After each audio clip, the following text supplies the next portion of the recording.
Welcome to Civics and Coffee. My name is Alicia, and I am a self-professed history nerd. Each week, I'm going to chat about a topic on U.S. history and give you both the highlights and occasionally break down some of the complexities in history and share stories you may not remember learning in high school, all in the time it takes to enjoy a cup of coffee.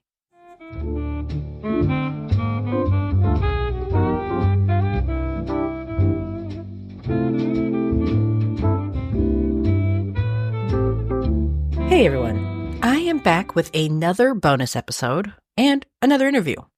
A few weeks ago, I had the honor and privilege of sitting with Dr. Brittany Friedman to discuss her book, Carceral Apartheid: How Lies and White Supremacists Run Our Prisons. In her book, Friedman investigates the history of the California Department of Corrections and its efforts to control inmates viewed as a threat. Combining archival research with oral history, the book is a fascinating look into the prison system during the peak of the Black Power movement. We recorded our interview over Zoom, so I am inserting my standard sound quality warning here. I hope you all enjoy the interview. Hey everyone, joining me today is Dr. Brittany Friedman. She is an assistant professor of sociology at the University of Southern California and is the author of Carceral Apartheid, which will be the focus of our conversation today. Welcome, Dr. Friedman. Thank you so much for having me. Thank you for being here. So let's go ahead and dive on in. You examine something you call carceral apartheid. So what is it and how did it influence U.S. policy? Carceral apartheid, it acts as a governing strategy to foster deceit and disinformation and division in society. And this is achieved through three ways.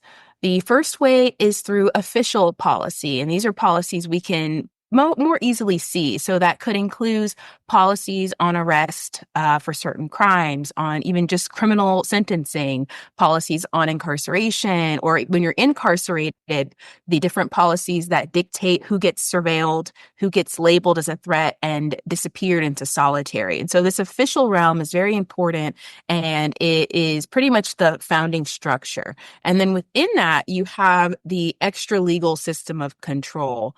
And that's what I would argue that, long-term activists like Ida B. Wells, whose groundbreaking work on lynching and the Klan, right, really points to this extra legal level where you can see, for example, alliances between law enforcement, correctional officers, and white supremacists that are civilians. And they're basically taking up the, white supremacist state in their own hands. But they have the backing of government, so it makes them very dangerous.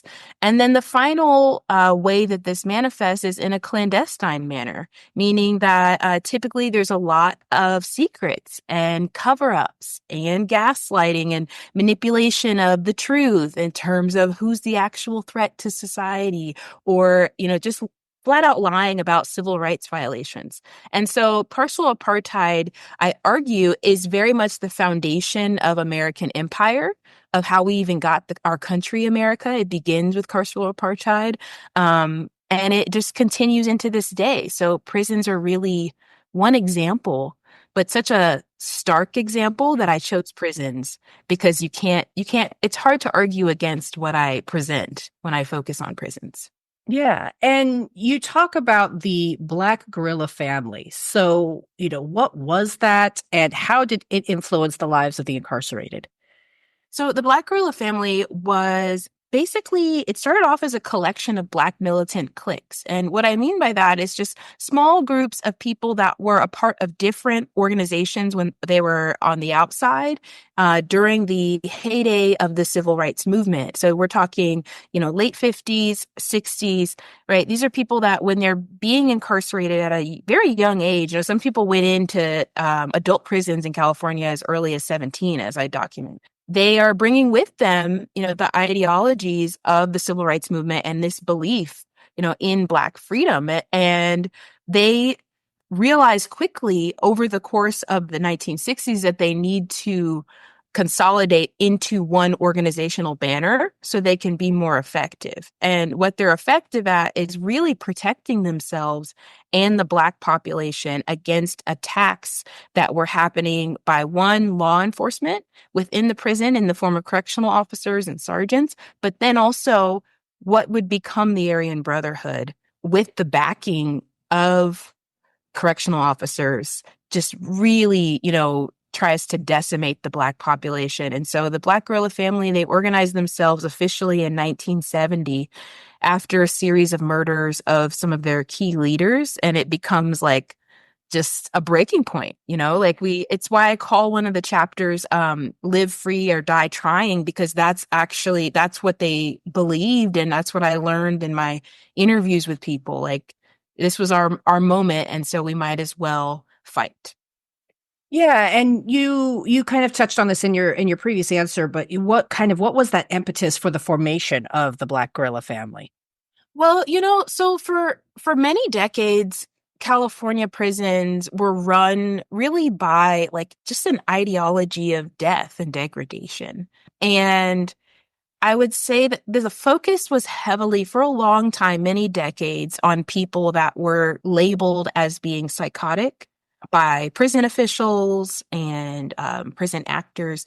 And so people were really, just suffering after being labeled as such and then being relocated into what became adjustment centers in California prisons. And it sounds Orwellian, but it's true. It's like they were in there to be readjusted. And it often just amounted to various types of torture. And so this this labeling and this disappearing and readjusting of people using scientists in the prisons kind of shifts their focus. I have evidence of them shifting in 1958 to self-described Black militants when they put out a bulletin for like special procedures in terms of like, okay, we actually need to start focusing more on behavioral problems, as they called it. And it was very much synonymous for like Black militant, like people that they saw as believing in the movement or organizing or being politically active. And they named some organizations. And actually the first organization to get named is the Nation of Islam. And then they start to expand this list. And so that is, as I'm showing in the book, it functions really under this official control layer where it's an official policy. They're disappearing people, they're surveilling them, and they're like giving it a scientific backing because they're saying that they're a behavioral problem. To be honest, to me, it's one of the scariest things that could happen to you is like you get labeled by a government label, then they have the authority to like remove you and disappear you into, an asylum, a solitary cell, a secret part of a prison. That's what we're talking about here.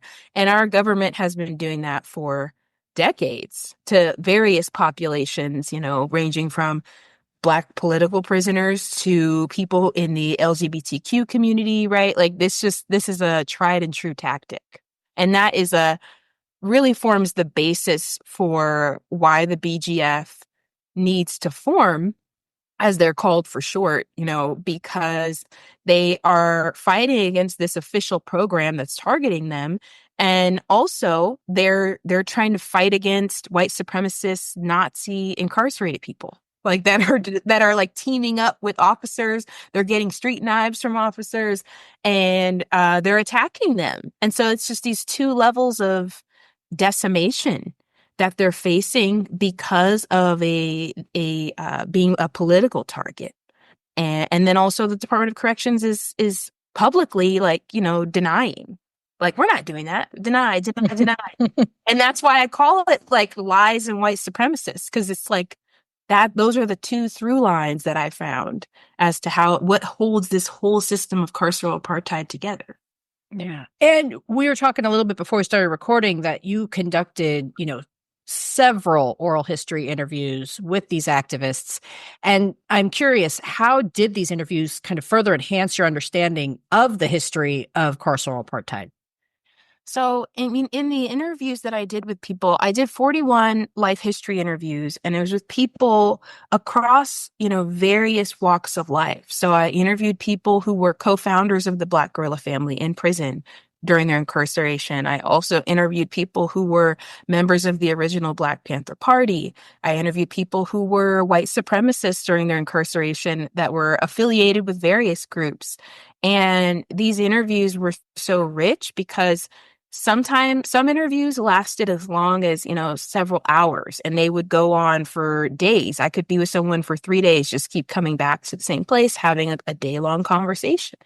And so I learned a lot about people's lives leading up to their incarceration, and then what happened to them when they were incarcerated. And everyone I talked to, irregardless of what group they joined, right? They suffered serious harm during their incarceration, and many before their incarceration. And that is what kind of led me to have the evidence of, like, there's something fundamentally wrong with the way that our prisons, as a microcosm of society and social control, are structured.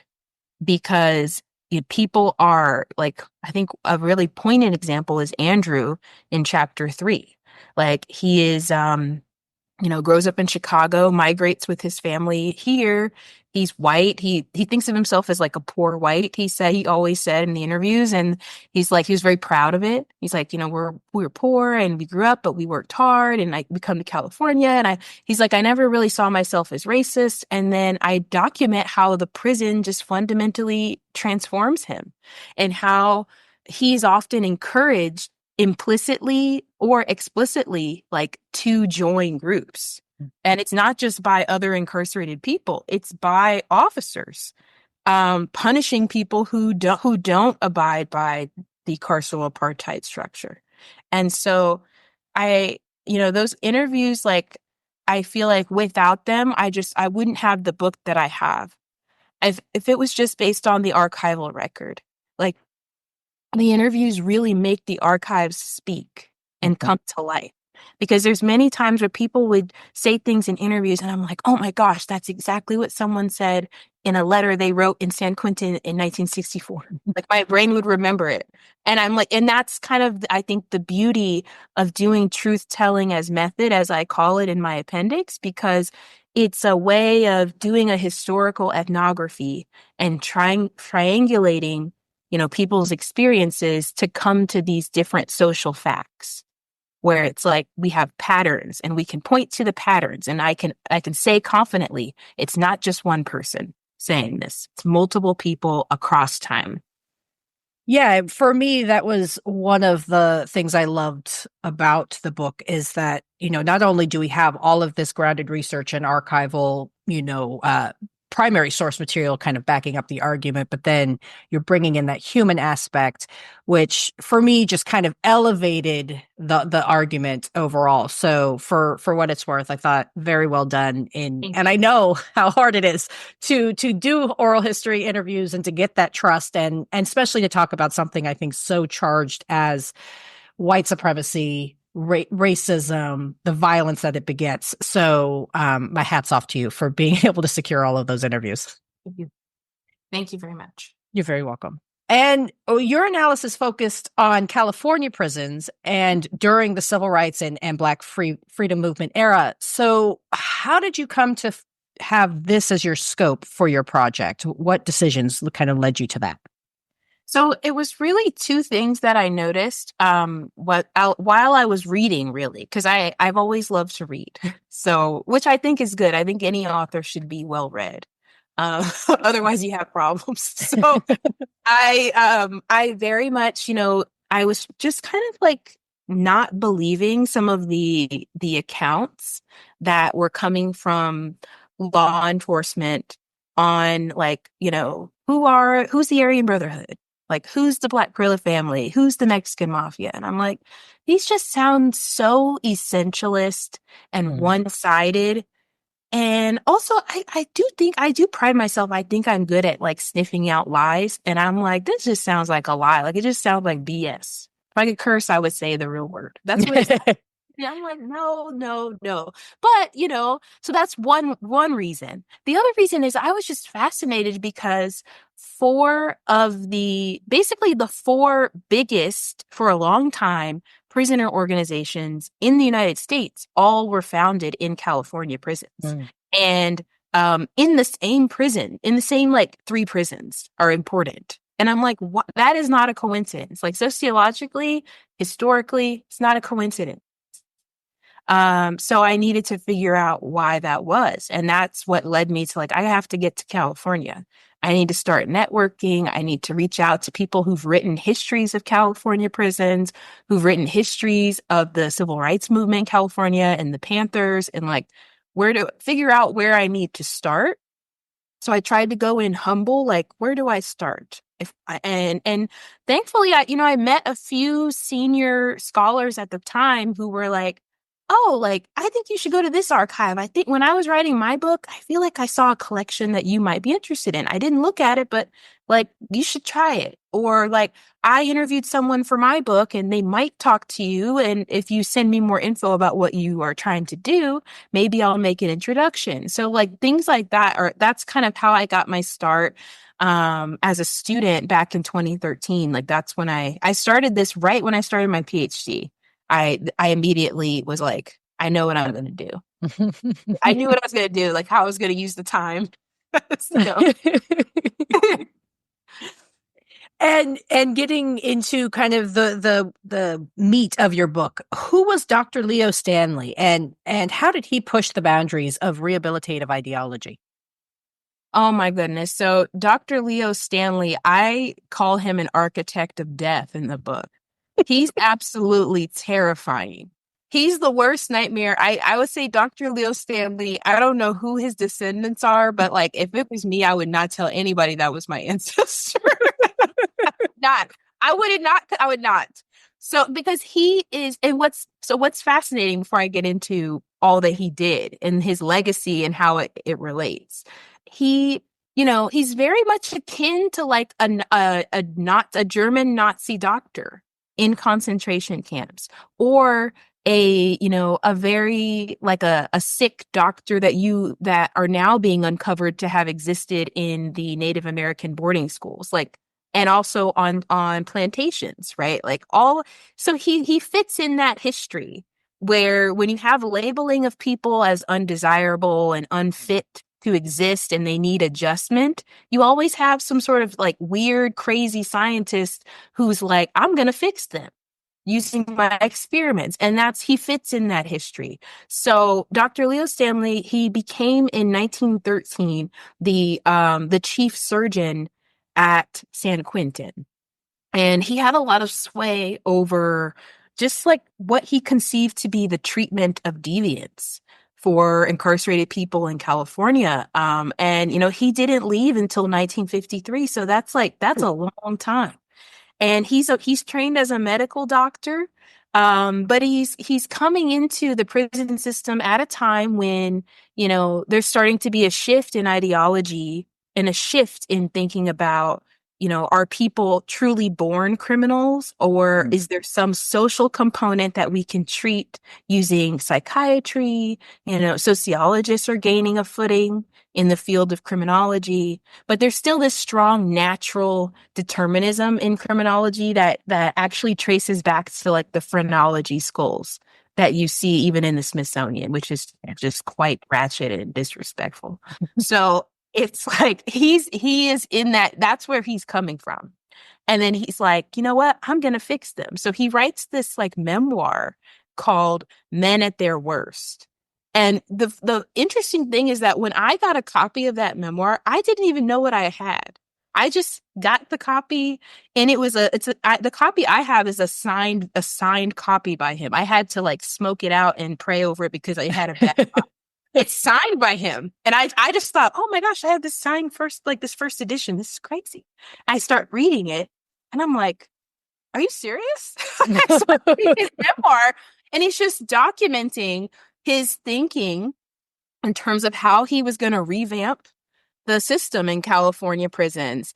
And he ends up doing it. He ends up performing over 10,000 human experiments on incarcerated men in California, ranging from, inserting animal matter into their testes to like all of these horrific types of things that you could think of he's doing. And he's admitting to it. He's in his memoir, but also, he becomes celebrated by the Department of Corrections. You can, even if you look him up now on the Department of Corrections. They like gaslight you as to his legacy. It says like celebrated prison doctor with a, a tainted past. It's like, he's not tainted. Like, what are you talking about? He's like a eugenicist. It's not tainted. We don't even know where all the bodies are from people who didn't survive his quote unquote treatments. We don't even know. Like, they're just probably in like some mass. That's something I couldn't find out. I'm like, where are the people who didn't live after he did this to them? So, he plays a big role in this idea of treating problem cases. And so it's, once he leaves in 1953, just a few, he leaves in 1951. I was like, I'm making a mental note. He leaves in 51. 53, though, is important. And that's why I keep thinking about it. It's because that's when the Department of Corrections is like, okay, we don't have Leo Stanley anymore, our hero. So now exactly. It's like their hero. I just like that's your hero. You claimed him, so he's yours. You can't unclaim him. So in 1953, they're like, we need to come up with some sort of formal system for these like psychotic cases, where we can have treatment centers within the prison. And that births the adjustment centers that I mentioned. And then not too soon after, in 1958, that's when the adjustment center becomes the number one torture ground for Black people who are suspected of being aligned with the civil rights movement. And so that's how he feeds into that legacy of normalizing just abject, horror. He normalizes it as a type of treatment. And that's why he's important. And he's missing out of a lot of historiographies of political prisoners in prison history. There are some like great history articles that you can find about him, written by historians, which I do cite in my book. Like the ones I could find, I was like, let me read this so I can make some sense of this terrible memoir. So I do cite those scholars, but I really I tried to bring him even more to the forefront because I'm like, we cannot forget about him. Like I'm upset that I never knew he existed until this. And speaking of treatments and punishments, what was the Committee on Intensive Treatment of Problem Cases, and how did it influence punishment methods?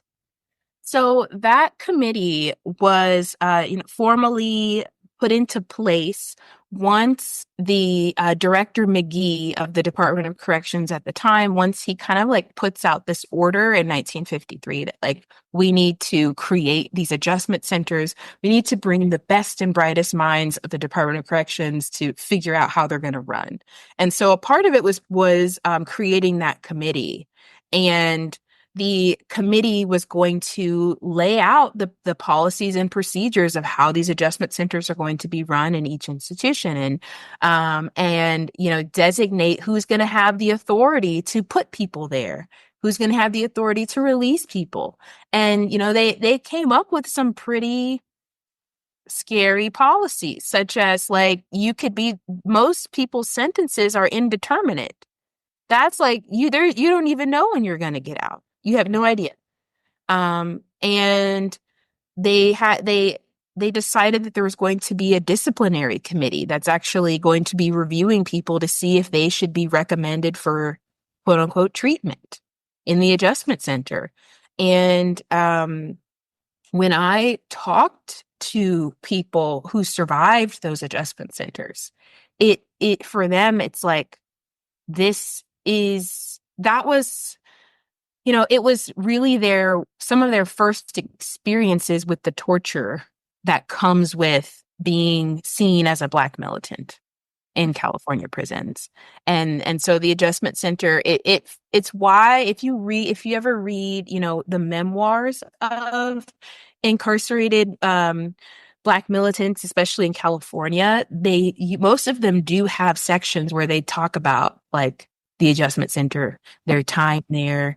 And so to my knowledge, my chapter 2 in my book is, one of the first really in-depth histories of the adjustment center. And I use the Department of Corrections' own archive on the Adjustment Center to just lay out all of their policies that they, prescribed. And then I use what else I found in the archives in terms of like people writing to their attorneys about the torture they experienced, and then the interviews I did with people about what they survived. Yeah. And how did the rise of Black resistance impact the legal and political groundwork for extending carceral apartheid?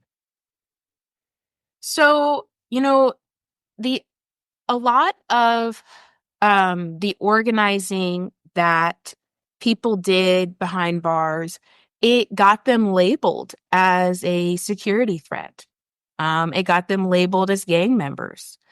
And honestly, if you look at the history in California, and especially of like gang threat assessment, I document this at the end of the book, how it is intimately tied to this history of the Adjustment Center and this notion of having special procedures, how it's very much like the precursor to what becomes the security threat group designation protocols. And they're rooted in this political bias, because the important point is that, Black militants were targeted preemptively. They were targeted before they had done any sort of like quote unquote serious disturbance that a law enforcement expert might say like, well, that is why they got, put in the Adjustment Center, because they were behavioral problems. It's like, no, they were minding their business, reading books, right? Reading Durkheim. I read Durkheim. It's required reading in like intro to sociology, reading Marx, right? It's like, or reading Du Bois. That's what they were doing. doing things that many students have to do with their majors. They were learning. They were sharing books. They were teaching each other. They had reading groups. All of these different, things. That's what got them targeted. So what I show is that, this Black political activity and organizing, it was the real target when the Department of Corrections designated their like prison gang protocols, security threat protocols, and it actually gave them the evidence they needed to expand into supermax prisons like we see with Pelican Bay. It's like that this became the organizing was, first targeted, then incarcerated Black people fought back. Then because they fought back, then they were labeled as especially violent and criminalized as gang members, and then put into 23-hour-a-day cells eventually in Pelican Bay, which, as I show, the Adjustment Center again is pretty much the origin story to Pelican Bay. And how that functions. So carceral apartheid is really as a governing strategy and as an ethos, it is durable. It sees its target, really people who could potentially may eventually fight back, or who are awakened, who know what's going on, targets them, labels them a threat, removes them, attacks them, tries to destroy them physically, mentally, and spiritually. When they fight back, they're labeled. They're destroyed with lies, disinformation. So and then it just keeps happening over and over. And we see it in society. And that's the big point I want people to take away, is that what's happening and what is happening and what has happened in our prisons is really just a microcosm of what we see in history and what we see right now happening on the, unfortunately, our national stage. Yeah. Yeah, that was one of the questions I wanted to ask you, is how does understanding this history and knowing this history and exploring this history really help us inform our current moment? Knowing this history, knowing what carceral apartheid is, what its goals are, the intentions, who are the key players, and who's likely to be the victim, that allows you to see things like, for example, when police officers were fist bumping Proud Boys, in the wake of George Floyd's murder, it allows you to see it as a historical pattern versus seeing it as, oh, this is that one terrible thing that we should just be upset about. It's like, no, we should see that and be like, oh, it's starting again. Yeah. It's happening again. Even with January 6th, right? A sizable portion of the people who were in the riot were former or current law enforcement or military. And, they're trying to, they're storming the Capitol. And it's not a coincidence that it's in the wake of the summer 2020 uprisings where people are pushing for Black liberation. And that's another component, is that you see this expansion and this hampering down of carceral apartheid when you have protest or suspected potential for protest. And it's not just about Black liberation. It's about liberations that are networked. We saw the same thing and we still see it with people who have been, pushing against our arming of Israel with just incessant military funding and no regard for the UN, anything the UN is saying, anything for people who are on the ground risking their lives to videotape their own death. And it's very similar with Black militants who were incarcerated and still are. It's not like people didn't know. They're writing letters to the outside. Their attorneys were able to get some letters into newspapers during the time. Mm-hmm. And I think that sometimes people just are numb. They're numb until it's right upon them and their group. And then it's too late. Yeah. Well put. And where should people go when they finish your book and they want to learn more about you and your scholarship? I would love for people to connect with me on my website. It is BrittanyFriedman.com. And on my site, I have links to my latest interviews. I have my writing there. You can email me there, and you can find me on all the socials. I'm at Curly Professor on Blue Sky, X, Instagram. And I also have a new apothecary because I'm an herbalist as well.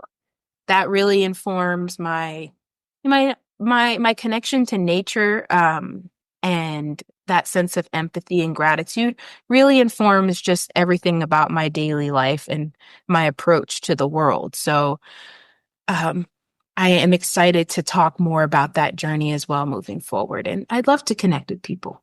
Wonderful. And is there anything that we haven't talked about that you'd like future readers to know? I would like future readers to know that you can make a difference in this system and how it structures our society. Even though it is a juggernaut and it's hegemonic, if you will, and can feel all encompassing. Just the act of reading and learning and pulling back the layers of lies and the mystique and disinformation, that's very powerful. Because once you see and deconstruct how someone is controlling you, they can't do it anymore. It loses their effect and their power. And so I want people to feel empowered that we can make a difference and it's not hopeless. Even after everything I uncovered in my book, it's not hopeless to me. I think that we're in a new era and this is just the beginning. And I'm actually very excited for it. And I can say that after, going and yelling in the woods so I can let my anger out. Then I come back and I'm like, we still got this. So you have to take care of yourself. And I do take care of myself because I do get mad.